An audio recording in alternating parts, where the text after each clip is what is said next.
PCA patients typically have aphasia, we know about it. Right? Well, they do. I mean, you know, it turns out that people have associated parts of the posterior inferior temporal lobe, right, with semantic and lexical performance and a bunch of other things, and that's the area that you really don't get good coverage in when you select for aphasia, and you do see it damaged in PCA patients. So yeah, I mean, there's good reason to be critical, I think, or not critical, but at least you have to be extremely knowledgeable about the coverage so that you can anticipate those kinds of criticisms. And you say up front in a paper, we can't say anything about those areas. With the multiple comparison issue, if you're looking at two hospitals that are right next to each other, they're very likely to have basically the same group assignments. Mm-hmm. So you're not really doing, you know, X number of independent comparisons. I have a good slide on that coming up. It's a new slide, so I'm very excited about it. Okay, should I don't know where that slide is. It's coming up though. Okay, so yeah, so in general, improving on this VLSM by hand, especially the part with the small paintbrush, I got to put that on the slide next time, is really everything that's the subject of this workshop, and in particular, automating if we can, which we actually don't do this right now, but automating the segmentation of the lesion, identifying which bits of cortex or white matter are normal versus abnormal, registering each brain to the template. Running all the statistical tests, correcting for multiple comparisons, overlaying the statistical map on the threshold of statistical map on the column brain or whatever template you like, and carrying out more sophisticated statistical tests. These are all things we can improve on since we actually don't have to do it by hand. So that's good. So I don't know how this slide got out of hand, but a lot of people have described me as a sort of glass half empty kind of guy, and there are a lot of things to be worried about when you're doing statistical analyses, and I've listed a few of them on here, and I'm not going to talk about all these in detail, at least not right now. But there are a lot of things to worry about, and I think just sort of naively carrying out a VLSM using that 8-step process or whatever can tell you the right thing, but there are a lot of things to watch out for. And some of these things aren't really limitations. They're just interesting considerations or things that are worth looking into. So, for example, the first one isn't really a limitation, but you have a lot of information potentially about a patient who comes to your attention in a stroke study or whatever. You may not just have a 1-0 lesion map, but you may have an MP range and a flare, and there may be perfusion imaging. We got on some of our patients sometimes diffusion maps, and all these different modalities of imaging contain different types of information, not always dramatically different, not always helpfully different, but potentially different bits of information about what parts of the cortex are working normally and which ones aren't. Right now, we're reducing this. In most cases, we're basically only looking at one of these modalities and instantly reducing it to a map that's black and white, zeros where there's no damage and ones where there is damage. And it may be that we still want to stick with zeros and ones. That may turn out to be the best way of looking at things. But at some level, we really do have a lot more information that we're not generally taking account of. Another issue that's especially going to come up next week, although it's another thing we don't have a great solution for, is where are the bits of cortex that aren't functioning normally? They're not always the parts of the cortex that appear to be abnormal on the MRI scan. For example, you could have a chunk of cortex that's completely deafferented by damage to the underlying white matter. So this is, in many ways, not a sort of fatal blow for VLSM, but it's a source of variability that's hard to take account of properly. I'm going to skip over the concerns about choosing the right model, except to say that things like linearity are an issue, and it's a problem that isn't specific to lesion behavior mapping at all.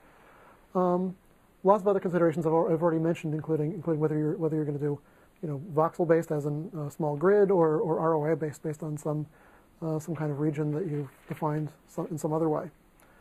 I'll skip limitations of univariate modeling as well. There are also limitations in terms of how to understand the results. And is this where I switch slides? Yeah. So One thing that I like to talk about sometimes is the difference between spatially localized versus spatially discriminating inferences. So I was trying to coin some terminology there. I'm not sure if it was really caught on, but here's what I mean. When you do a typical fMRI study, and these are 3 chunks of fMRI imagery that I pulled off of Google Images, so I don't even know what these studies are about. You get blobs of activation. There are areas that have exceeded some hopefully well-chosen statistical threshold and areas that haven't. What those areas of activation tell you is that you have evidence for a significant difference in that region. So it's a localized observation. You can say something about, about this voxel and about this voxel. Maybe that's the same voxel, and about this voxel and about all the voxels that are lit up on that slide. And you can't necessarily say something about the voxels elsewhere. However, as I mentioned before, when people look at these images, they're often tempted, I would say always tempted, extremely tempted, to talk about things that are not really spatially localized, but actually spatially discriminating. In other words, differences between regions. So it's really tempting to, when you see this, to say, what's the cause of this asymmetry? Now, in fact, there's no evidence for an asymmetry here because this doesn't present a statistical test of the difference between this and this. It may be pretty likely that there is such a difference, but we don't know. There's no such test described here. And it's because we have eyesight, I guess.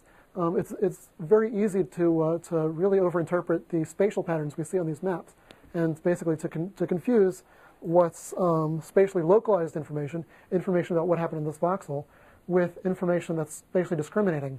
The supposition that this area is more active than this area, or this area is more active than this area, or whatever. This has been a huge problem, I would say, in the fMRI literature, because for a long time people weren't aware that this was an error. Many people weren't. Many people still aren't. And like I said, it continues to be really tempting. I often have to do a sort of mental check every time I look at one of these patterns, and if you're publishing an article, it's not good to say, we have evidence for an asymmetry in the inferior frontal gyrus there. But many people who would not say that in an article will say that in a lab meeting. And in many cases with what feels like a good sense of justification. And I won't say that it's never justified in some sense, because at some level you can play with a threshold and look at sort of the patterns in data, see which areas seem to be robust to levels of threshold, but that's an informal, non-statistical technique that is not always very helpful, or that often leads to things that look like you're seeing patterns when you actually aren't. And that is a sort of common theme in imaging, in fMRI, and in lesion analysis, which is that because of the inherent smoothness of the data, patterns that are not actually statistically reliable and that may be completely spurious have this nice sort of smooth, sensible-looking aspect to them, which may really be misleading. In fMRI, you can do away with that smoothness by looking at single voxels. It's not always a good idea. It reduces the sensitivity of your analysis, but it does at least eliminate that sort of blobbiness to your data. In lesion analysis, you can't, because you can't reconstitute your group of patients to have only patients with very, very small lesions, usually, unless that's really what you have. So there also, we've talked, I guess, briefly about power, and I think the sort of corollary to this is understanding null results. When you see these maps, even if you don't really feel moved to comment on the asymmetry, you may be interested. You may feel like you're entitled to say that, why didn't we get activation here or wherever, some area where there appears to be nothing, and then you turn down the threshold and you say, look, it really isn't there, no matter how hard we look. And again, I don't want to say that there's a perfect statistical test that really just tells you the answer and you have to stick with that. But at the same time, I think just eyeballing it and looking to see what appears to be the case isn't always going to lead to the most justified intuition. Are you going to come back to that? I mean, at some point in these sessions, you're going to say why it's not a good idea to sort of turn down the threshold and say, look, we don't see anything, or report a T that's less than 1 or something like that. Well, definitely in the fourth session, I'm going to talk a little bit. I'm going to talk a little bit later here about. Oh wow, we're not doing so well on time. About FDR thresholding and thresholding in general. But in the fourth session, I'm going to get into that in a lot more detail, I think. But I can maybe bump that up. We're going to come back to that because I mean that's really we do so often want to say something about nothing's going on in this area. Yeah. And I think it's important to say that. It sounds like in VLSM it's more of a more problem than fMRI, because in fMRI I sometimes I do is like displaying the parameter estimate map, like for the magnitude, the absolute CDF map in case of perfusion fMRI, and percent change signal map when it holds, and then see whether there's a difference without variance. But for VLSM, it looks like you can't do that kind of thing. There's no data there, then there's Oh, right. Well, yeah, I guess for VLSM, I was hoping, obviously if you have no data there, then it doesn't make any sense to even ask that question. But for null effects in areas where you do have coverage, you could do the same thing. I'm not saying it's, there's actually no reason why you can't carry out some sort of statistical test comparing regions.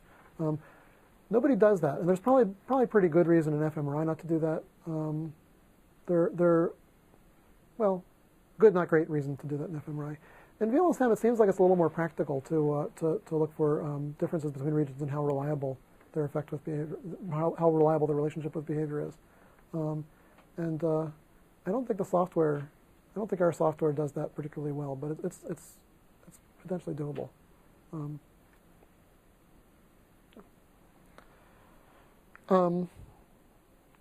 I had some broad concerns about interpretation that I wanted to raise. Well, I'll just say this. This is often like something you find as an example in an introductory cognitive neuropsychology textbook. If you had a TV or a radio, I guess, is how I always heard it, and some sort of one of the transistors in the middle of your radio shorted out, and your radio stopped working in a particular way, it would be very difficult to understand from the behavior of your radio exactly what that transistor did. There's probably, if I knew more about radios, I could probably come up with a compelling example. But I guess the point is that the behavior of a radio or a TV or of a human subject carrying out a language test or whatever is a very limited bandwidth avenue of information for understanding exactly what's going on internally in terms of internal representations that are maybe hard to elicit behaviorally. And I think what's especially difficult is that it's very, very tempting to relate the function of those damaged components to overt behavioral manifestations, to things that are very easy to observe and describe. When it may be that they have a more subtle function that's hard to characterize in a way that relates it directly to behavior. That, of course, is also just as relevant to fMRI. So I want to talk a little bit about spatial coherence. This is the issue that you were mentioning, Peter, and that it has a lot to do with power and with what you can learn from VLSM studies.